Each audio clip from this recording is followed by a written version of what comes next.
Hey, welcome. What's up, Niner fans? This is the Niner Fanatic Podcast, and my name is Peter Lucas, and I've got with me today Ron Arazo. Yeah, Arazo. Yes. All right, I got it right on the first try. Yeah, All you did. right. All right, Ron. Hey, why don't you tell them who you are and where they can find you? Yeah, absolutely. So, hey, what's up, faithful? First of all, Peter, thanks for having me on. You can catch me mainly on Twitter. My handle is at Ron E Niner. I am part of the 20 Red and Gold 24/7 podcast with Flying Ryan and Mav and them fellas. But I am also launching my own channel here shortly in April, and it's going to be called That Niner Life Podcast. So I will be having, co-hosts like yourself and some of the fellows on my other podcast. So I'm very active on Twitter. I don't do Instagram. I really don't do Facebook. I am just a Twitter personality, and I do a lot of memes. I do a lot of funny stuff. I keep it light. So tune in. I will be launching that in April. Yeah, that's awesome, man. And yeah, you told me about the Niner Life podcast, and I was excited for you. Uh, Great content. I see you on Twitter all the time, and I mean and we know each other from the 24/7 Ren Gold 24/7, and I've been on there a couple times with you guys, and it's yeah, I'm just excited to have you on today. And but first, of course, we got to start every podcast. I think in Ninerland is starting off with Jimmy's still here, and for how long, we don't know. But do you think he's gonna be traded or released at this point? I think at this point, the chances are that we're going to find a trade partner is really slim. And the reason for that is because I think teams are moving along with their QB plans, and Jimmy is obviously not a part of them. I know that we are sitting here waiting. The timeline has really extended and stretched out, but I am going to predict that it's going to go down to the wire. I know that's not what a lot of faithful want to hear, but I think it's going to come down to almost June 1st and he will be released. I just think that's what's in the cards for him. I don't see any other outcome at this point. Yeah, I feel the same way. I don't see the. You know what? I will say that I saw Crocker put something on Twitter a little bit ago. At least his Locked On podcast put a tweet out saying that Croc was talking about that he thought maybe the Lions might pick Malik Willis at number 2 overall, Wow. Wow. and which I thought was out of the realm in my mind, but at the same time I was thinking about that might be the best case scenario for the 49ers in getting rid of Jimmy, because at that point, once they're in the middle of the draft, if that does happen, that's a time when Jimmy Carolina could decide after Malik Willis is off the board, or maybe Kenny Pickett, or one of the guys that we don't know who they really want. But I really expect them to take a quarterback in this draft. But they may just say, hey, why not just bring in one of these other guys and then bring in Jimmy G to just be that stopgap? That's best case scenario, of course. That's what we want to see. But yeah, I'm like you. I'm really just leaning towards that. I think he's going to be released and on right before training camp. I think they're really waiting for his injury to heal up and for him to not get that injury designation, so that they don't have to pay him that extra $7.5 million. I think they're confident in the guys that they have already on the books, like as far as offensive line goes, because I think they have a couple of holes that we'll talk about later. But if you really look at it, I don't think they have enough holes that they couldn't fill those spots later. And I don't know what you feel about that. Yeah, no, I definitely agree. So I think that one, I think that's what Jimmy and his corner were probably looking for anyway was to get released. Hence the timing of the surgery, and it puts them more in control as far as where their destination goes. Two, I think that's probably the most likely scenarios for Jimmy to be a stopgap for a team that's probably going to go in for a rookie quarterback, just like the situation with us. And I think that's not, I mean, if nothing happens by draft day, then he absolutely, it looks like he's going to get released. But I've really thought about all the scenarios that can play out. I thought about, the possibility of someone getting hurt, which you never want. and Yeah. Jimmy sits around and waits for a quarterback to possibly get hurt during camp, which we don't want. But it's, Jimmy at this point has probably sat down with his agent and said, or his agent sat down with Jimmy and said, this is probably where you're going to get your bang for your buck, and that's probably a stopgap bridge quarterback situation. Yep. I completely agree. And I mean, I think that they mismanaged it just as badly as Kyle and Shanahan mismanaged this. I look at it like they're going to end up, if they end up releasing him, he's not going to get 25 mil from anybody else if they sign him. So if he doesn't get this, if he didn't if he would have just listened to them from the beginning, and because they wanted him to rehab the injury, and they said that they sent him to a doctor after, and it was a little bit worse than they thought, and then Jimmy just decided to go and have the surgery. But I still kind of blame them for the bad timing of all of it. Like I still think that they could have gotten to he could have gotten into another team, and then they could have made that decision then, but he would have already had his money. You know what I'm saying? And both sides would have won, in my Yeah. opinion. But do you think he still has Do you think he still has any kind of value? And what value do you think that they could get for him if they do somehow end up trading him? Well, I think it's not the value that everybody thinks he has, or I mean, if you're a Jimmy fan, but I think there is still, again, that situation, like you said, where he can come in and basically be seen as that veteran quarterback for a young QB who may not be ready to start this year. And I think that's where his value comes. I don't know at this point, to be honest with you, what teams are willing to give for him. But when he's released, then at that point, it's going to be completely up to Jimmy and his agent to figure that out. And yeah, Yeah, I don't think he's a $20 million quarterback anymore either.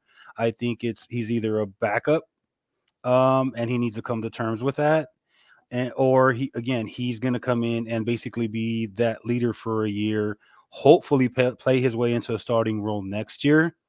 But that's what teams are banking on. Teams know, and I don't think we have any leverage anymore at this point. They know that we can just release him, and then he's up for grabs at whatever their terms are. yeah, So yeah, for sure. And I think if they do somehow get a trade going, I think it might be just a bargain basement. They may get like a fifth or a sixth, maybe next year, next right. season. I don't think that they're gonna get much of anything to because Lynch and them keep saying, "Oh, well, we're planning we'll keep him if that's what it comes down to." But I mean, come on, man, nobody believes that. Like, so I mean, I know he has to say it, but I just don't see anybody believing it. Like, so I just feel that that's the compensation that they're looking at, and I don't think that that's what they want to get, but that's the reality, and I think that they're gonna end up releasing him, and that it doesn't matter how they get rid of him at this point. All that matters is he's gone, and Trey can have this locker room to himself and build those relationships with the players that are on the roster now, and then he doesn't have anybody looking over your shoulder. Now, there's one thing that I found interesting. I was talking to somebody earlier about is, do you think that they go ahead and sign? Do you think Nate Sudfeld is going to be his backup, or do they think that they go ahead and get somebody else as his backup? Yeah, I think they're high on him. I think the money they paid him indicated that's who they probably want to back up Trey. And I don't know that it's just because of I'm leaning because of his preparation, and just he's kind of like a coach player, if you Yeah, will, is what he's being, what Shanny kind of throws out there for him and describes him as. But I wouldn't rule out a third quarterback just to throw in there for competition. But I really do think that Sudfeld is the guy that's going to back him up. And I think really what told us that was the contract that they paid him right away. They didn't even hesitate to give him what they gave him. So I think we're going to go into the season with Trey starting and Sudfeld as the backup, and we may have someone in there, in camp like we usually do. I don't know that we carry three quarterbacks throughout the season. I haven't seen it, so yeah, I really do think that Sudfeld's going to be the guy. Yeah, and I think that he's gonna be the guy in name, but I think that they may carry somebody on the practice squad. Uh, I I just think that you can't if Trey goes down and Nate Sutfeld's your backup, season's over. Yeah, There is there absolutely. is there is no because I don't know if you saw him play last year in the preseason, but he's terrible. I don't care what they Yeah, say about how high they are on him. He's terrible. yeah, I agree. I don't, honestly, I don't know what they see in him. Yeah, because from what I've seen, he's not good. And I would actually like for them to see if they can strike on a quarterback, maybe in the later rounds. I don't know. That would be, ideally what I would like to see Shanny go out and do is try to get like somebody maybe in the fourth round, third round. I don't know.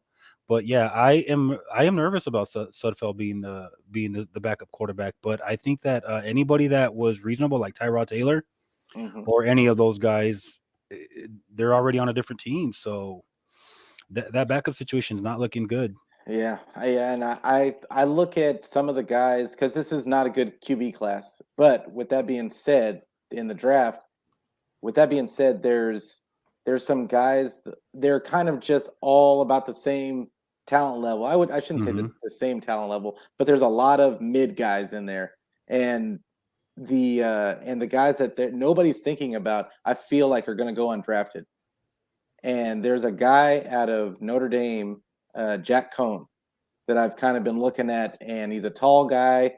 He has a little bit of arm talent, but I think he might be a guy that they bring in, put him on the practice squad, Yeah. and then let Sudfeld do his thing. Or it may be Sudfeld goes on the practice squad because I don't think anybody's even looking to pick that guy. Whoever goes on the practice squad is going to be the guy that they know nobody's going to want.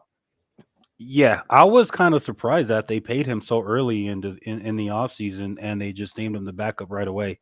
Yeah. But yeah, I definitely agree with you. I would like to see them bring in a rookie or a young guy, groom him, stack him on the practice squad and see if we can do something with him later, down the road. Because yeah, it's slim pickings after Lance and Yeah, for sure.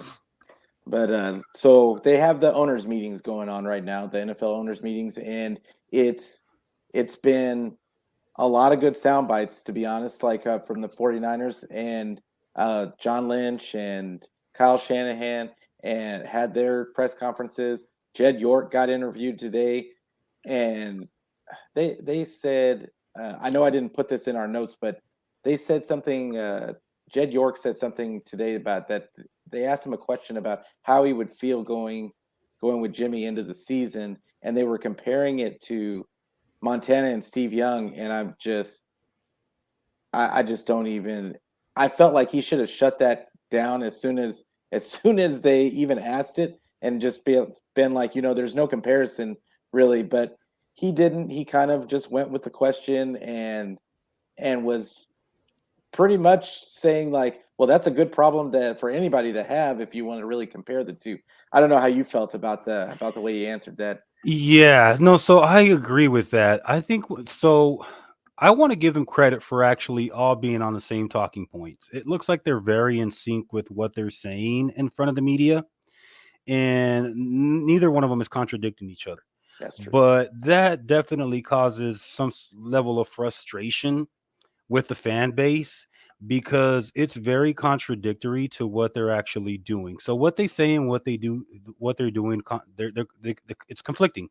Yeah, always, And all the always. yeah, and ever since they drafted Trey Lance, and I know we'll probably get into this a little bit later about Lynch, but my thing with Lynch is I'm still trying to understand where he fits in this front office. You know what I mean? Now, I understand he's a general manager. Obviously, he's a general manager, but in my opinion, Kyle Shanahan still drives the bus.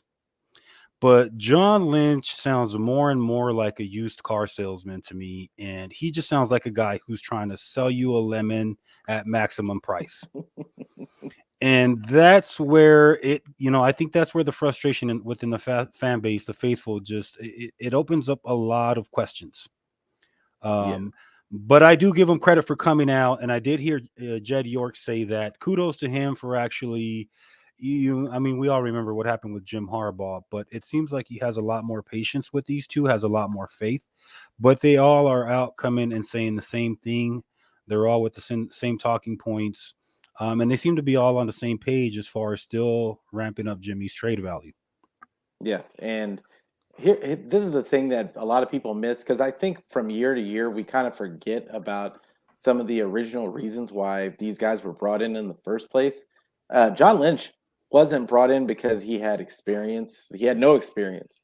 But he was brought in, I think, because he had relationships in the NFL, and he had a lot being in the media and that kind of stuff. He had built up relationships with some of these other front office guys and with some of the other coaches. And it was, I think that's why they brought him in, is because before that, Balky had terrible relationships with everyone, with the whole league.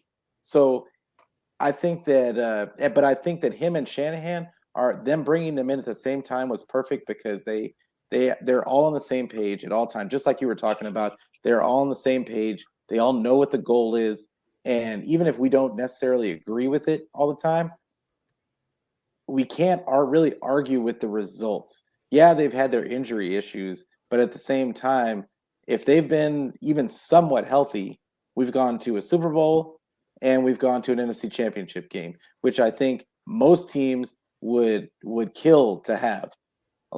So I just look at it like I'm thankful for this front office. I think that it could be much worse. I think people forget about the days of Trent Baalke and Tom Sula and like all these other guys. I hear in the Twitter spaces all the time people wanting Lynch fired, and to me it's just baffling.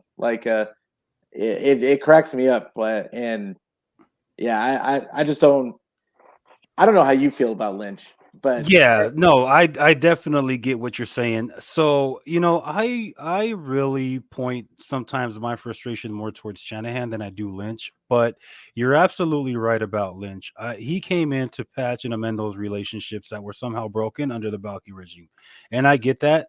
Um, I give them credit for the way they handle the media at times. Again, it seems like they're very coordinated, they're very very calibrated with with what they're saying, and they do a really good job of trying to sell us on Jimmy stock. yeah, But at the same time, it does tend to get a little silly. yeah, And I don't blame fans for calling them on it. yeah, I do see that in Twitter a lot. I do see a lot of comments. I do see a lot of tweets where fans are calling you on your frustration with the front office.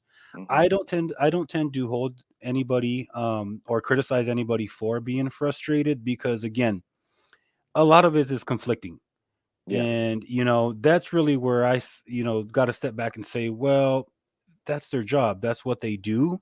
Detach your emotions away from it. He's doing his job. But I do chuckle sometimes because again, what they say and what they do, conflicting. yeah. I wanted to get a couple of my boy Brian put in there. Hey, what's going on, Brian? And of course, he's got to say something about the Cowboys. He's a big Cowboy fan. But yeah, we all used to go to the same bar and watch all the games back in OC. So yeah, that's my boy. And yeah, but he's also said competition's always a good thing though between QBs. I agree, but not in this situation. Not Right. with Jimmy. He's got his hooks are too far into the locker room for him to stick around. He's got to go. And then Celts Chronicles. I don't know if you know Celts. Yeah, I think I follow or we follow each other. What up, Celts? Yeah, what's going on, bro? And then of course Brian got to say something else. Uh, yeah, I do plan on doing some chat interactions, and bringing. I'm gonna start sending out the link so that people can go in, kind of like Grant does with the cone phone. Yeah. Uh, I'm gonna get there eventually. Like once I start, you build up the Yes, base and sir. everything. Mm-hmm. But then Kelt said too, this is the year to get super excited, real talk. And dude, I completely agree. Mm-hmm. I am so excited about Lance that it's yeah, I'm so excited about Lance. The more I watch the tape and people keep putting video of him at North Dakota State, but more importantly, I rewatch that Texans game all the time and I'm just super excited about it. Yeah, me too. I mean, I watched Lance. I mean, whatever Lance tape I can get my hands on, I'm gonna watch. And that's exactly why I want to see this thing it's just dragging along. Yeah, And whether you want to admit it or not, it kind of does. I mean, you want to commit to the kid, and I know that Kyle didn't directly commit to Lance as a starter, but the longer you drag this whole Jimmy situation along, I think it draws a lot of negative attention. And I think that's where like the majority of the fan base is right now. They want to move on, have Trey be the man, and focus on the new season already. yeah, And that's where I'm at. yeah, for sure. So I'm the same way, but Lynch says that they never received an offer. So where do you think all these rumors came from? That's a big question for me because he says that he never told anybody anything about having 2 second-round picks. Now, those rumors had to come from somewhere. So where do you think that came from, or do you think that was completely fabricated by the media just to make a talking point? No, honest. That's where so that's where I say John Lynch has become a used car salesman because Yeah, there is absolutely no way that he didn't get any offers. And I think it came from the 49ers themselves. I think everything at this point has been to, find Jimmy a trading partner. yeah, for And I sure. think it'd be absolutely silly to come out and admit that he did receive offers and he didn't take them. Yep, You I know what I mean? completely agree. Yeah. So he absolutely has to say he didn't receive anything because then again, he looks like a complete fool. And that if you think Twitter's broken now, they would absolutely lose their minds if he came out and admitted he had trade offers and he didn't take them. Oh, man, I would probably turn Twitter off for like 2 to 3 days if that was the case, if he had said some stuff like that. Because I think all of us just we just want, like you said before, we just want him gone. And it just comes down to them just overvaluing Jimmy. Like, you at some point you just have to realize what you have in front of you. And Lynch, being a player, should know better in my opinion. But yeah, I think that what ended up happening was he just they probably were talking with other teams. Somebody said something, but then the whole Wentz trade went down. Then Deshaun Watson got in the mix. Then all these things started happening, and it just snowballed. And now we are where we are. So, um, but yeah, Lynch also said that they're prepared to keep Jimmy, and we talked about that earlier. Says he's not going to release him. So we all just said he's a used car salesman. You think and I think we both said that we think he's going to be released. But how do you think it's going to look for Lynch if they do end up releasing him after he said he's not going to release him? I think so. I think John Lynch didn't help himself this week, to be honest Yeah, with you. I think he confused us more than anything. And I think it started on Monday with that short clip of him interviewing with Matt Mayoko. Keeping in mind that, I mean, the video was very short. You can do anything with editing nowadays. We all know that. Don't get me wrong. I'm not accusing Mayoko of clickbaiting or editing anything to get viewers, but I think it confused a lot of people. And I think you know, Kyle had to come in and clear some things up. But when John said, I don't foresee that, he's too good a player. I don't foresee that at all. Twitter nearly lost it. And yeah, I think you're absolutely right. If later on they go out and they do release some, again, he looks silly. The other thing that I thought about was, well, if you don't foresee releasing him, then why would you have Jimmy sit down and give a goodbye press conference, basically saying his farewells, if that's not really what your intentions were? And that's where I don't think he helped himself this week. I think he just confused people more than anything. yeah. I know I was thoroughly confused, and even though I knew that he was going to say what he had to say to keep Jimmy's trade value, I knew that all these things were to keep Jimmy's trade value and to try and still get rid of him. But at the same time, it's just like, okay, I mean, you're just insulting people's intelligence at some point. And then you look at the reporters are asking him trash questions. Jesse Naylor was on the Spaces the other day, and he made a great point that they're not going to answer questions that the reporters aren't asking. So yeah, you got to hold the media accountable too, right? You do, yeah, and I think they become really long-winded with the way they answer things. And I've been a big John Lynch fan, but this week he really frustrated me. And again, I don't blame fans for calling them on what the product, on what they're trying to sell us. We're not buying it. I did a poll, I think, yesterday, asking fans, how they felt about how they've handled this entire QB situation. And I think it was dead on. 80% of the fan base feels like they've mishandled it. Yeah. And 20% of the fan base feels like they've done nothing wrong. But it's just John Lynch, not really helping himself on Monday with that small interview. Yeah, for sure. Now, Miguel says, who has more trade value, Jimmy G or Baker? I think Baker ends up in Seattle, in my opinion. Yeah, I hope so. I hope so too. But I don't really know who has, because Jimmy has the leadership ability, but he doesn't have the physical ability. Baker doesn't really. He has physical ability. He just doesn't have the smarts. He just doesn't. He's just not a good quarterback, and he doesn't have the leadership. So, I mean, I guess you take him just on physical ability, but he's so I short. would give the nod. Yeah, to be honest with you, I would give the nod to Jimmy because the injury is going to go away. The bad attitude's not. Yeah, that's the way I know feel what I about mean? it too. Yeah.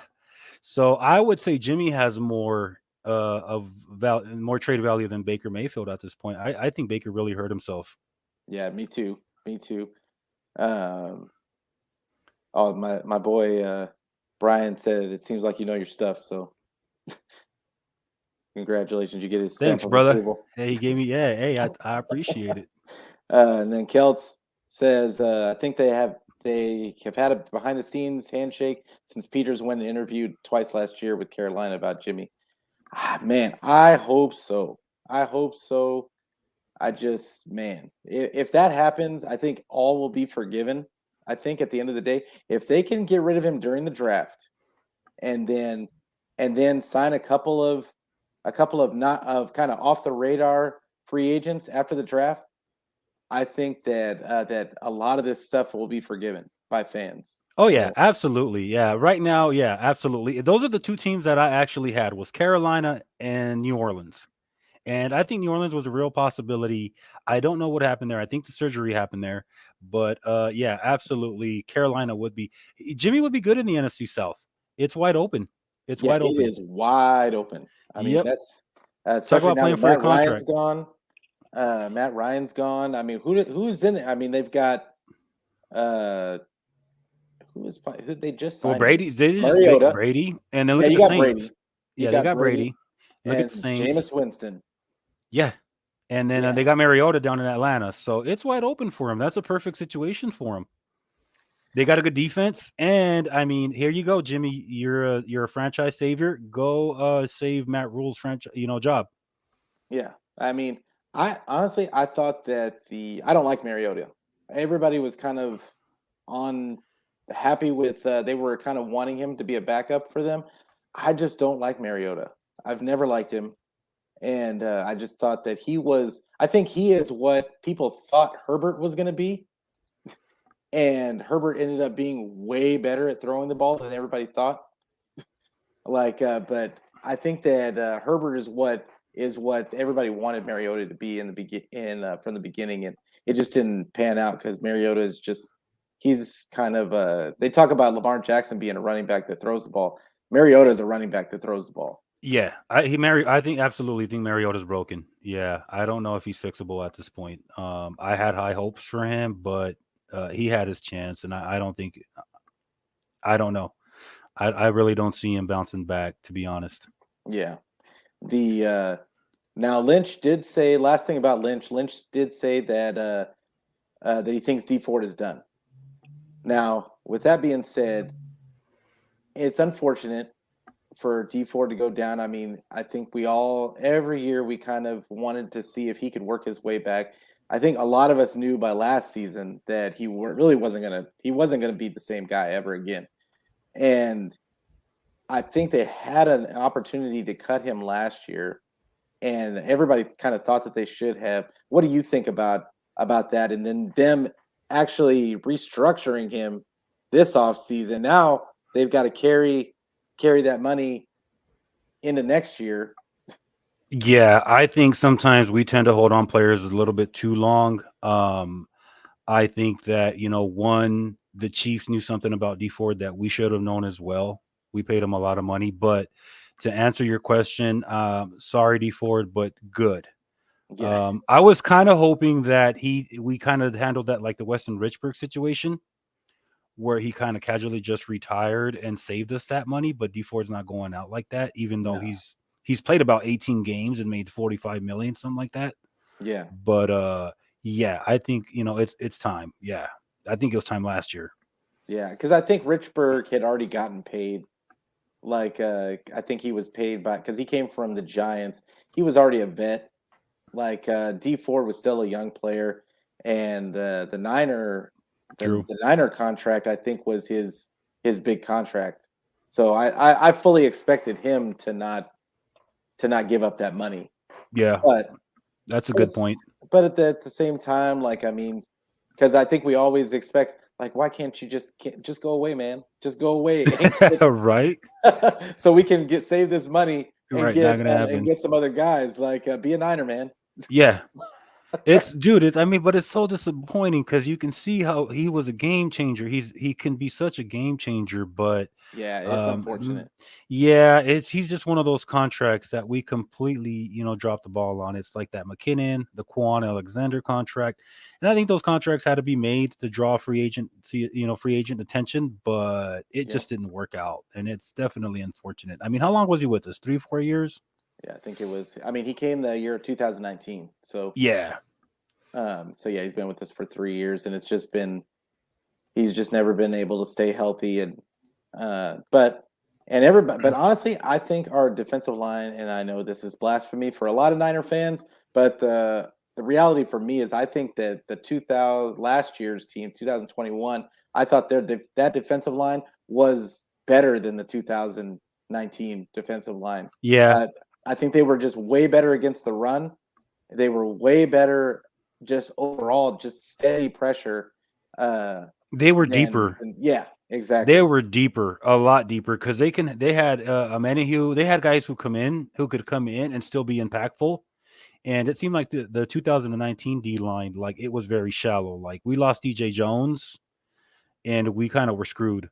Yeah, But yeah, we did a lot better of just that depth, because like I think that those starters went down quick that year, and I think we lost them mid season. But yeah, yeah, I absolutely agree. yeah, for sure. And luckily, we still had Sherman on the outside, and he was actually having a decent year that year. Yeah, he was. And Eman, I don't think anybody expected Eman to be as good as he was that season. So it was, yeah, like because they were expecting Witherspoon to be that guy, and he just wasn't.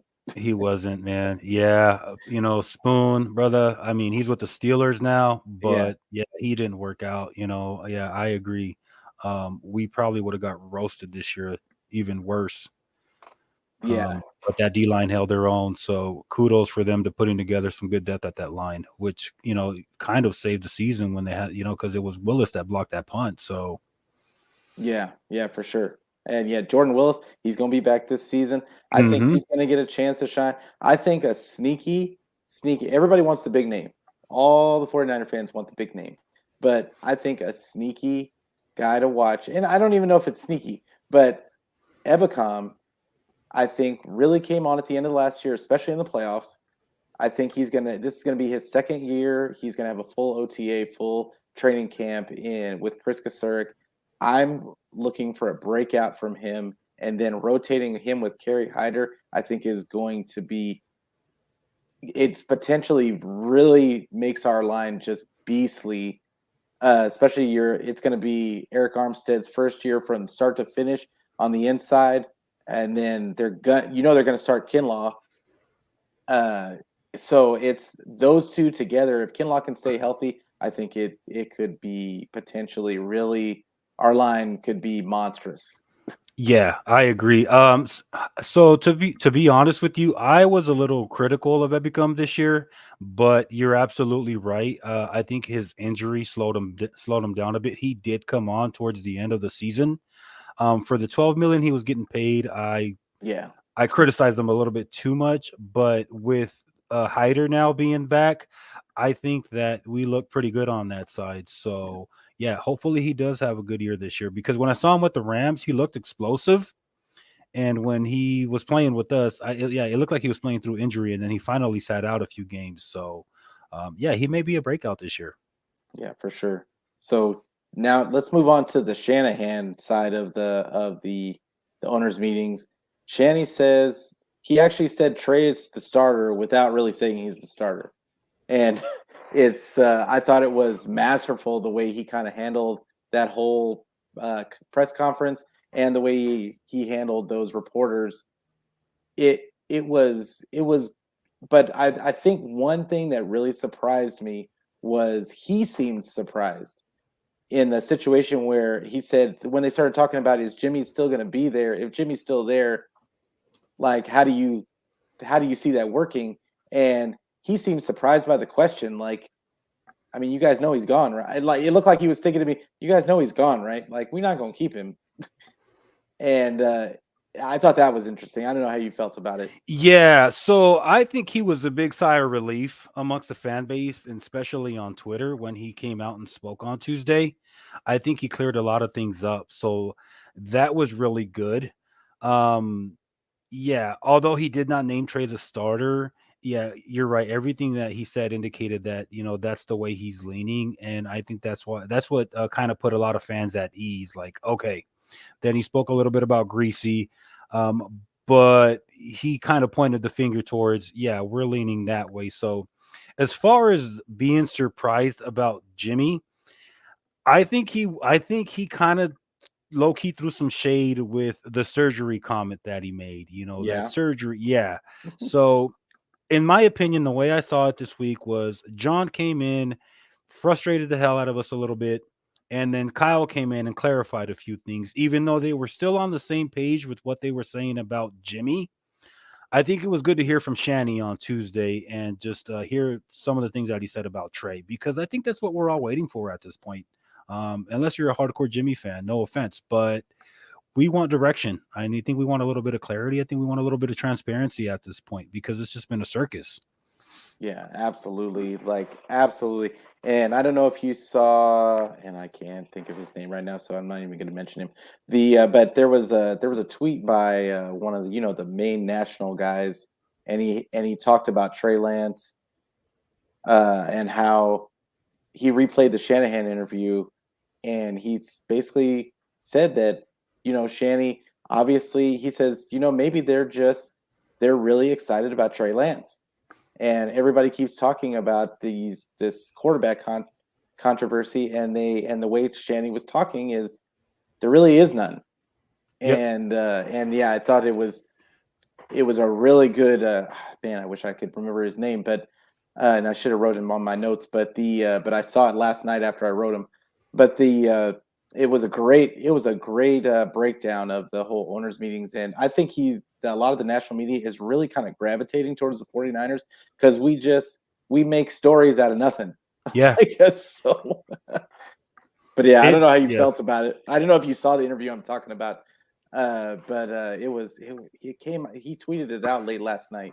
I did not. I did not. I was kind of off Twitter yesterday. I took a day off, but Oh, okay. yeah. So no, I saw the way everybody reacted Monday, and then yeah, Shanny coming out here and shedding some light on the situation was definitely helpful. Um, I also like the fact that he is giving Trey confidence and showing commitment because of the statement that he made with how he's communicating with Trey Lance. He does Yep. talk to Trey Lance, and then he's hanging out with Trey Lance, and he Hmm. knows where Trey Lance is at the very moment and who he's working out with, and he's very well aware of hindering Trey Lance's development. So we're not going to get a clear, direct answer from Shanny, and that's okay. Yeah. But I think it settled a lot of people's nerves because there's a lot of people out there hoping that we don't come back to the season with Jimmy. But yeah, it was good to hear from Shanny on Tuesday after John came out and just confused the hell out of everybody, in my opinion.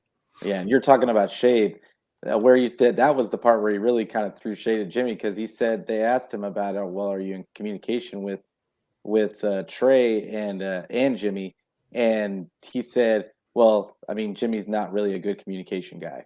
Yeah, yeah, And I was like, okay, so basically, kind of, I mean, that's in my mind. Well, that's not going to help his trade value, Kyle. Like, I mean, come on, right, dude. like what? Like, There's no way you can convince me that they were aware of the surgery. There's just no way.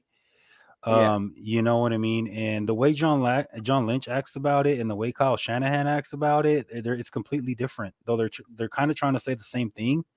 I'm leaning towards, I lean towards what Kyle's saying at this point yeah. because that's what I want to hear. But that's the direction I want us to go in. And I think, John tends to just keep dragging things along, and Shanahan's like, no, let's just go ahead and name Trey the starter without naming Trey the starter. Absolutely. And you mentioned it earlier, but Shanny did mention Brian Greasy, and I thought it was really interesting about that he was so that he would even bring up Brian Greasy. He didn't bring up any of the other coaches, but he brought up Brian Greasy, and I think he's really excited to have him on teaching Trey, which kind of really it's really makes me excited about the effect that he's going to have on Trey. I mean, the QB coach really is about installing the game plan, but I really think that Brian Greasy could end up being some. I think he's actually going to be a plus for us, and I know Yeah. a lot of people then they thought, oh, why would they bring Brian Greasy in? But I think this might be one of those little sneaky hirings that Shanny does that we're gonna be applauding later. Yeah, I like it because it shows me that Shanny's actually growing as he, has more time in as head coach. From what I've known Shanny to be is him being very well in control of the quarterback in the offense, and bringing in Brian Greasy is kind of him saying, "Hey, I'm going to take my hands off a little bit and I'm going to let Brian come in and do his thing with Trey." He's a different type of quarterback. And I like it. I think that that shows some growth. I don't think we talk about the Lynn hire. We stopped talking about the Lynn hire, but that Yeah, was just another move that showed us that Shanny is now starting to be more receptive with different perspectives, different guys with different lenses, and maximizing Trey's potential and Trey's ability. So yeah, I absolutely like that. And by him calling that out, I was like, okay, Shanny, that yeah, definitely shows commitment to the young guy. That's what I want to hear. yeah. And I like what you said about Lynn because and exactly specifically about different lenses and seeing different perspectives because realistically speaking in when you're in a leadership position you have to take feedback from everybody around you to be successful. You have to hear alternative ideas, and I think that absolutely, just like you were saying, shows growth with Shanny. It's gonna be it's going to be I think it's going to be really good for him. I think we might see some different kind of run game than we normally would see from Shanny because Yep. I think that's the stamp that Anthony Lynn's going to put in there.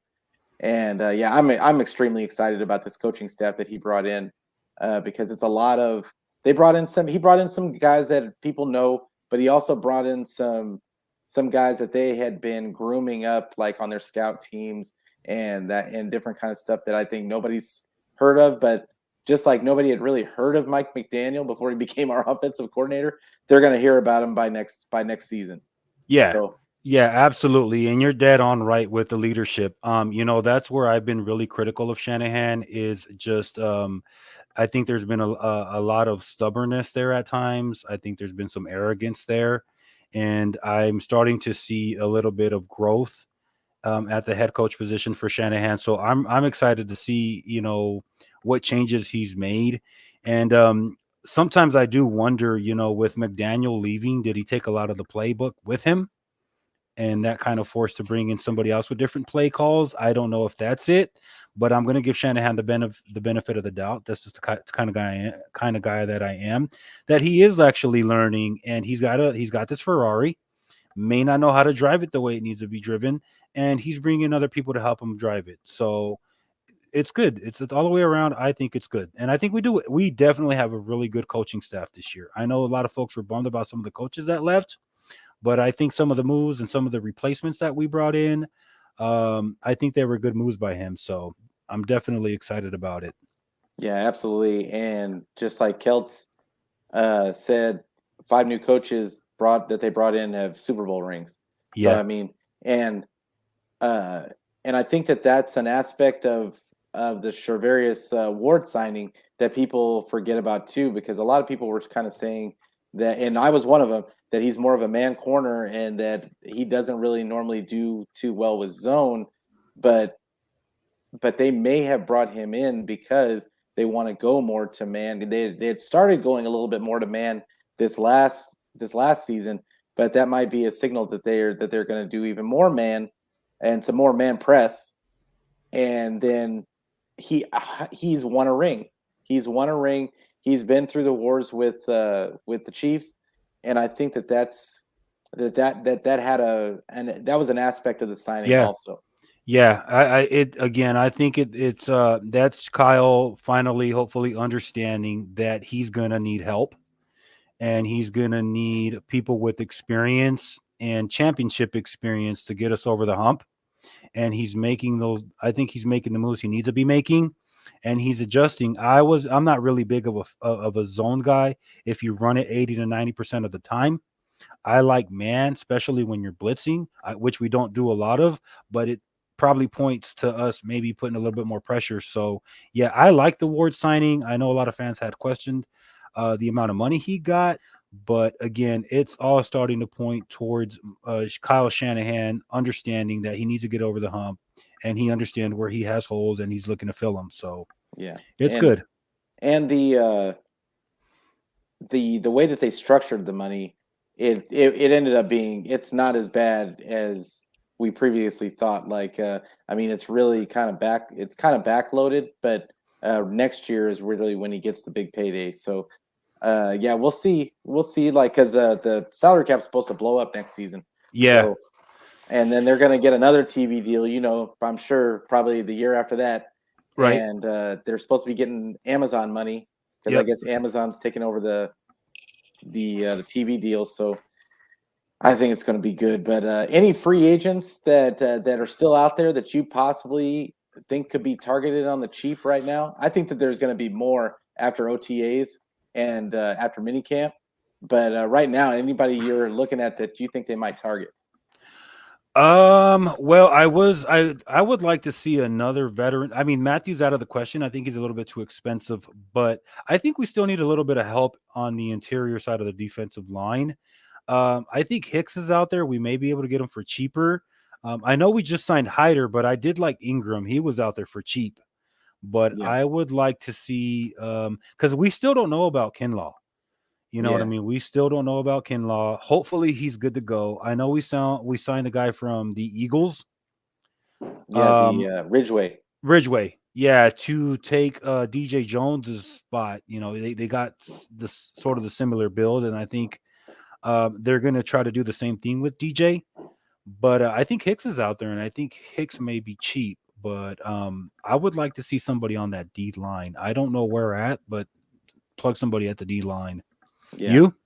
Yeah, right now they have 10 people. They already have 10 guys signed for the D line. That's a lot. Yeah, but they're going to bring in a couple of high low risk high reward guys in camp, like right before camp, and just camp bodies. And that's tends to be where that's what Arden Key was. That's what Jordan Willis was. That's what Maurice Hurst was. They got them all on the cheap right before training camp, and then they ended up being contributors. Yeah.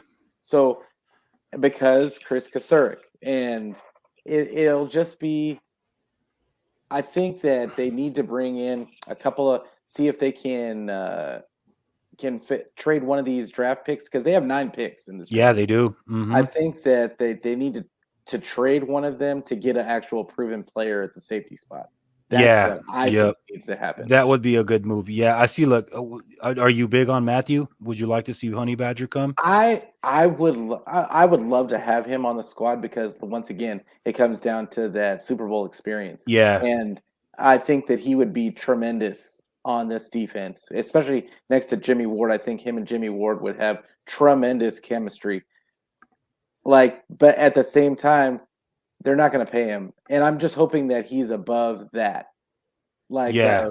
so I mean, I could see that could be why you never know. That could be why he hasn't signed with anybody yet. He could just be waiting for the 49ers to get rid of Jimmy so to free up that space so they can sign him in at maybe like 8 or 9 mil. Yeah, I would be good with it. Like I know I talked to Drew on our show, and he's big on the Honey Badger. I told him that it's his price tag. I don't think that there's, without a doubt, no one doubts his ability. I think at times he does make business decisions, but Mhm. overall he would be an upgrade over Tart. It's just like you said, what is the price for him, and what can we give to get him? Yeah. But yeah, I personally would like to see them draft a safety, Yeah. but I Yeah, would not absolutely. be mad at the fact, because I'm big on Brisker from Penn State, a Man. playmaker. Yeah, I like him. I like him a Yeah, lot. and I think he can compete. Because we still have those two guys. We signed Odom, and we have Moore who was hurt. Yeah. And I would not be mad at, ideally when it comes to draft needs, safety is my top priority. To be Mhm. honest with you. But yeah, I can definitely get there with the Honey Badger. I would not be mad at all.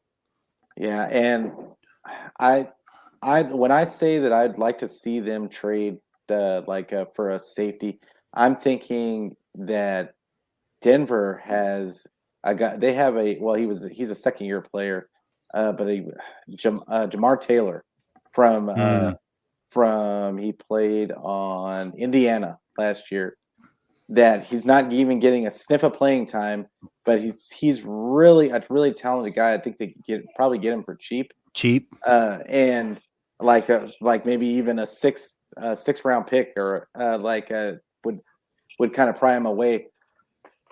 I don't know. There's some guys out there that I think that they could probably get away with just trading for a serviceable guy. And you know what? They might end up just bringing Tart back Yeah. because I don't see him getting any interest. Nobody's talking about him getting any interest from anybody.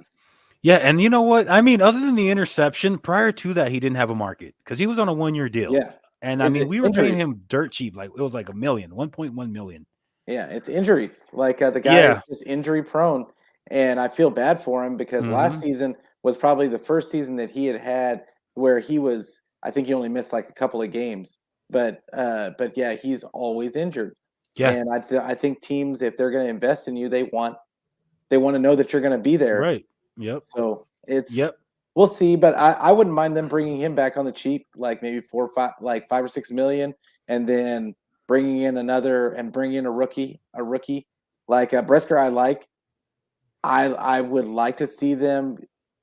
I think he's going to be out of their realm because I think he's mocked right now going at like in the 40s, the late 30s, Oh, early that's going 40s, above. Hmm. and I'm looking at Jalen Petrie from Bait, I believe Baylor, Baylor. for Yeah, whatever reason, I see him dropping every time I look. yeah, So and he may be there. He may still be there. I don't know if and it's I don't because think of the he's going to be at speed. 61. I think they're going to have to trade up to get him, but they've got 9 picks. Yeah. So I feel like they always move up and down in the draft, and so I don't think that they will hesitate to move up and get a guy that they like. Who knows who they like?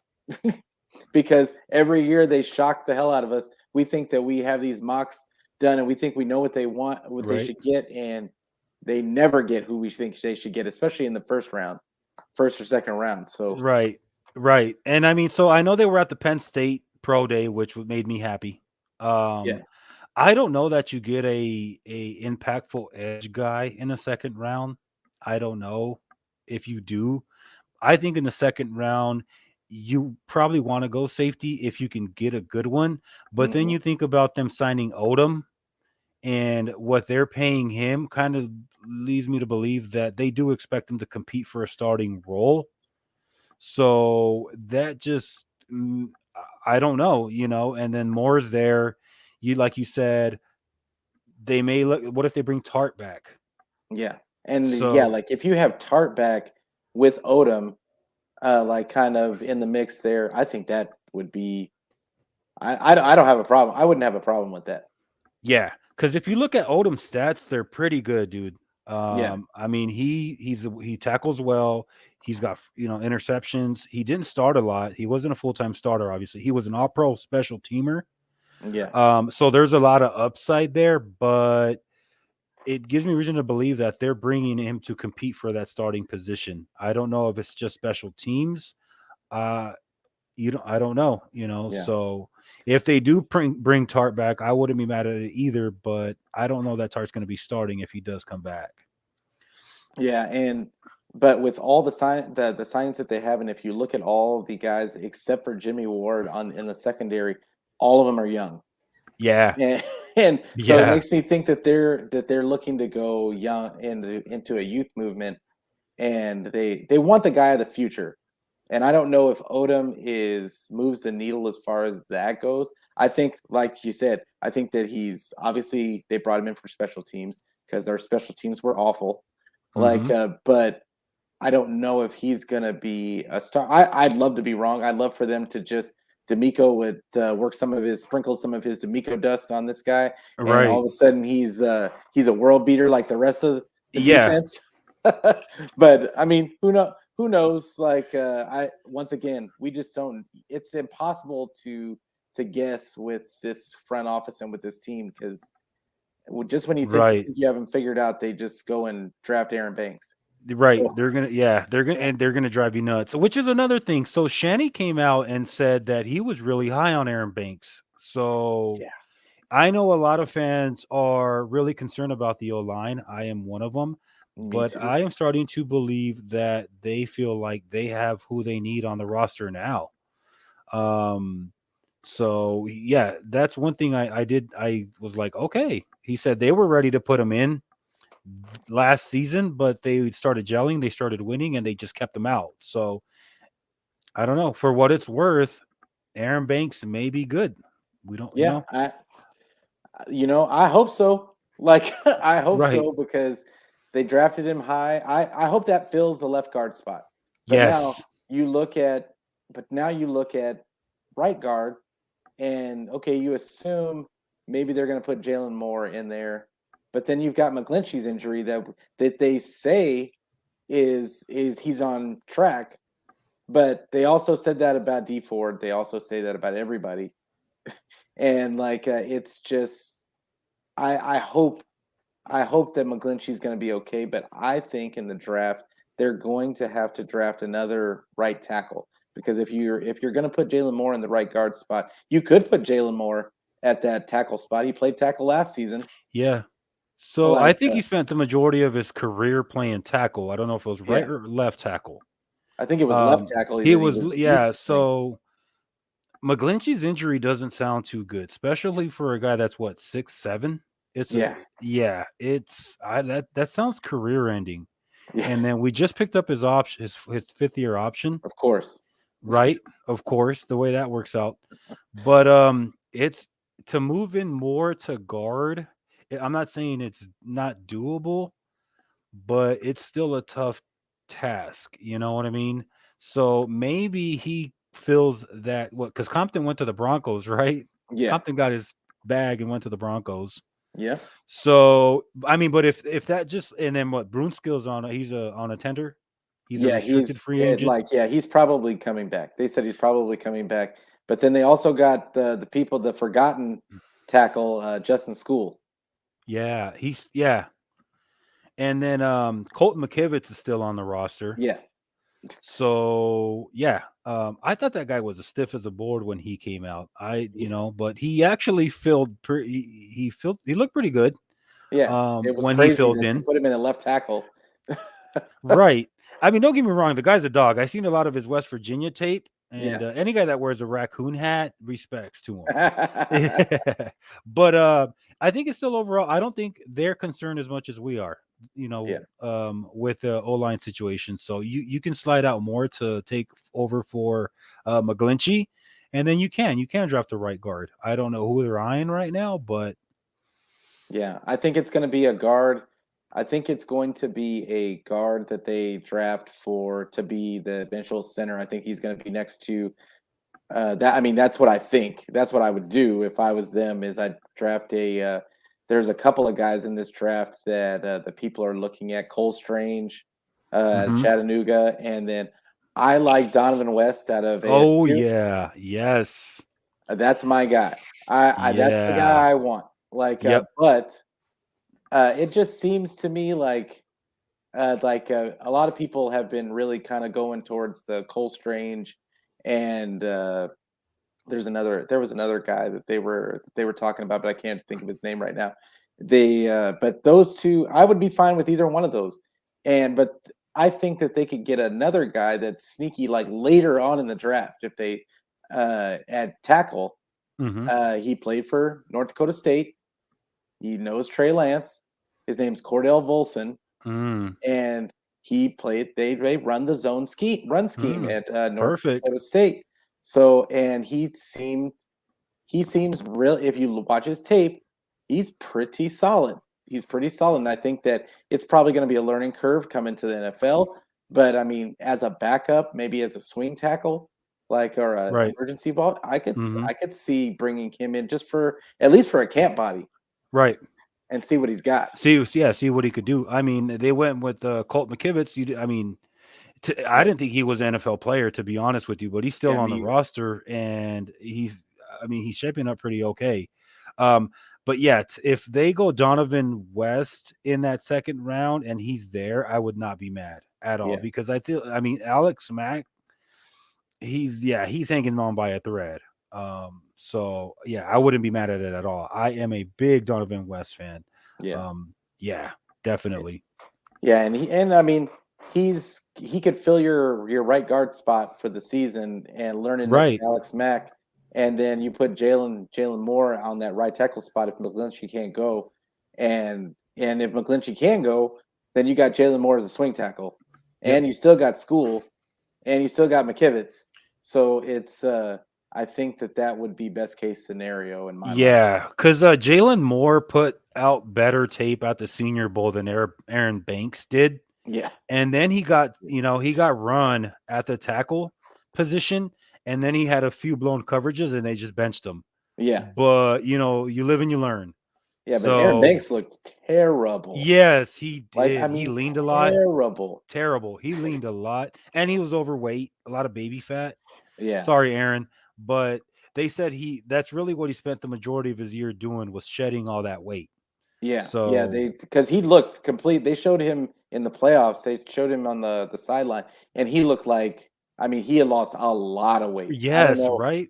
I don't know how much he actually lost, but he lost. He looked like a shade of his former self, and I, I mean, but they seem to be really excited about him. So hey, if they're excited, they have not given me any reason to not believe. Like when they actually talk about the actual play, they made moves that made no sense to me, and it turns out okay. So Right. that's Right. why there's a reason why they're getting paid the big money, and I'm And sitting we're here not, doing right? a podcast with Ron. Seriously. Dude, yeah, because when I saw Aaron, I said, look, he looked good in pass protection, but I said, there's no way you can have this guy run that zone scheme zone. There's no way he's gonna get to his spot. There's no way. Yeah, So, but Shanahan again said he feels like the answers are on this roster. And a lot of fans are looking outwards, to get players, but these guys really do believe in the talent they have on the team. So, they may be right. yeah, for sure. Um, any other draft guys that you're looking at that they could possibly pick up I mean, I in the think later everybody's big rounds? on the guy from Houston, the corner. Yeah, Marcus Jones, right? Jones, Yeah, yeah, I'm really big on him. I mean, I know we have Williams at right tackle, but we have a really good right tackle at ASU. Yeah. Would not be mad at that. But no, yeah, right now I'm really focused in on the safety spot, and then I think Tennessee has a safety. I think it's his name is Deontay, I Oh, believe. okay. I'll And have to look him up. yeah, he's good too. So, what about you? I'm looking at I like Marcus Jones also.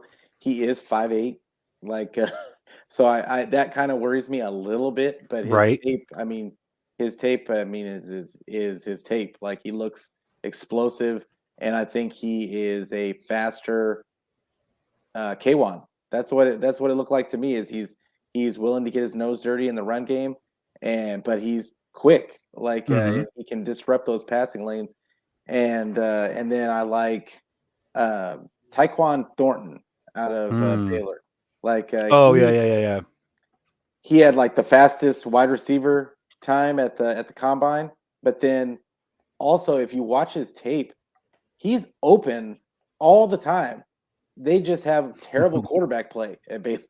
I Hmm. mean, just terrible. They're throwing it behind him, he's blowing by guys, and his quarterback just can't throw him the ball in stride.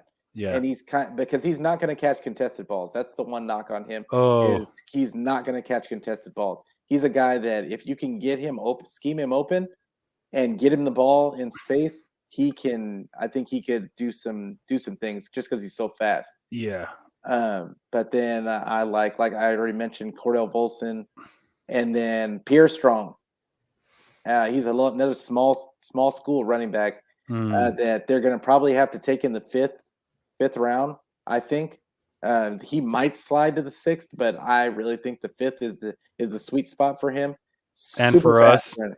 Yeah, I think he's a super fast running back, and he runs the zone. The zone's used to running the zone scheme in college, but he's a smaller guy. I think he could be a really change of pace guy for like Elijah Mitchell, and because Elijah Mitchell, I mean, he's is as much as he's not huge, he's kind of a physical type of back, yeah, and I don't think he gets a lot of credit for that. But I think Pierre Strong could be that. He's not going to be as fast as Raheem Mostert, but he is explosive and he can catch the ball out of the nice. backfield. So that's another guy I'm looking at. But man, yeah, like it was. It's going to be a really interesting draft. I don't know Oh how you yeah, feel about it. yeah. I love the draft. Me Like too, dude. that's my thing. Yeah, I'm all about it. I'm all about the combine. I mean, people don't put too much stock into it, but I do. I like pro days. I like the draft. I mock draft. I like the scout, Yeah, armchair me GM, too. everything. I Yeah, like me to do too. it all. That's my favorite part of Madden is Yep. is building the roster construction. Yep. So, I but like to be right. Yeah, I like to be yeah, right on the guys that I and I like to look down back, later down the road, and I said, "Hey, I called it. I like this guy since day one. They drafted him, they took him. My eyes were on him the same way they were. yep. It's fun. I keep tabs on all the guys I might Hmm. mock draft, and yeah, it's I started keeping them in notes on my phone so that way I can look at it at the end of the season and see who kind of showed out. But man, it was great having you on today. Like we're about to get out of here. One more time, where can everybody find your content, and where are you going to have your show on? Yeah, so I will be on all platforms. I'm actually going to first start off on Twitter. Again, you can find me on Twitter at Ron E Niner. I will be going live. I'm going to be launching my own channel. It's going to be that Niner Life podcast starting in April. I will be live on YouTube and Twitter, depending on how that goes. Hopefully, we definitely grow. I will be opening it up to Facebook and Instagram and any other platform that we can think of. But hey, man, I really appreciate you having me. It was fun. I hope we can do it again. Yeah, for sure, man. Like I loved having you on, and hey, thank you guys for listening. This will be on. It was if you're watching live on YouTube, and it's on Twitter, and I'm on Facebook right now. I'm thinking about moving to Twitch, but instead of Facebook, but we'll see what happens there. But I'm also the audio will be on Anchor, Google Pod, Apple Pod, and Spotify. For So sure. make sure you guys check out if you don't have time to watch the video, go and check out the audio on the audio podcast on one of those major providers. But yeah, thank you guys for listening. Thank you guys for watching. Thank you guys all for commenting in the comments. Thank you guys for giving us all that feedback. I love all the feedback, that good, bad, whatever, from everybody, because it just helps us grow the channel. So thank you guys, and once again, thank you, Ron. I will see you guys next Wednesday, 6:30 Pacific time. Yo, and one last thing. I'm sorry. You can Yeah, for also sure. catch me on Fridays and Mondays on Red and Gold podcast 24, the Red and Gold 24/7 podcast. Sure. I forgot to give my boy Mav, my boy Drew, my boy Ryan, my boy Mike a shout out. Appreciate you fellas. But Mondays and Fridays, and my guys from the UK as well on the weekends. We do something. Absolutely. Like shout outs to all those guys. I was on their shows a couple of times, and hopefully I'll be on there in the future with them, because I love all you guys. And but at the end of the day, it's all about the Niners. Let's Yes, sir. make sure that we go Niners. Bang bang Niner game, baby. Have a good night. Yep. Have a good one, guys.